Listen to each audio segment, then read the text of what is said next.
Okay, so you think that this was bad. Correct. Okay. Yep. So elaborate more on that. Okay. You think purity culture was bad? I think purity culture and the way we're discussing it, the way that it was presented in the church with the true love waits, the I kiss dating goodbye, with the, no dating, with the just don't have sex, with no conversation around it, just a lecture almost. I think that is horrible. Okay. Yeah. And because I actually, and I mentioned this earlier, I actually understand the intent. The intent was, how can we help our teenagers with the temptations that they found in a growingly overly sexualized culture? Right. Okay.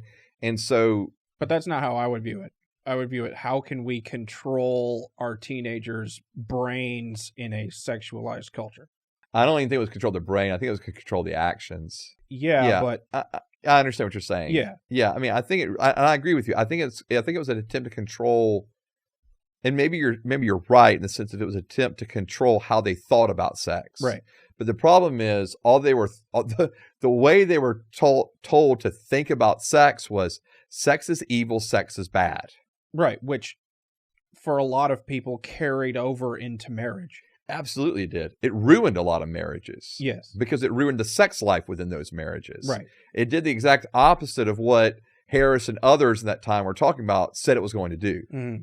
My wife and I do we're always doing premarital counseling for couples who are about to get married. Just kind of one of the things the Lord has just allowed us to be a part of, and we enjoy it.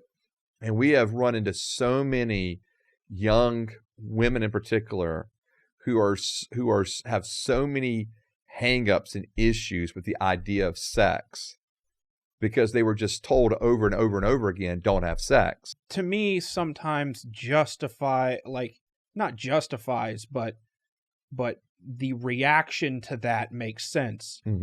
Where feminism tells women, go figure out what you like and do it, so that it's the complete opposite. Right.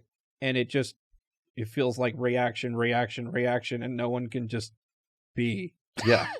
Yeah. And again, so I understand though that they were trying to, find a way to help teenagers navigate this culture they were finding themselves in. But the ideas they came up with and the teachings that were taught, to me, that's what was just horrible.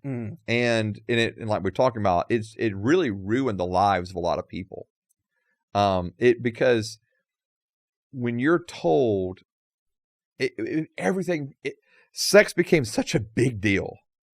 Right, because now you're thinking about it constantly. Yeah, and thinking about while your body's telling you to think about it constantly. Right, and you're being told you shouldn't have these thoughts. That was the way it was interpreted. Right. I shouldn't have these thoughts. I shouldn't have these desires. I shouldn't have these physical urges. When all of it was normal. And no one stood up and said, what you're feeling in your body is normal. Right. And now let's talk about what do we do with it and still hold on to a traditional biblical Christian sexual ethic.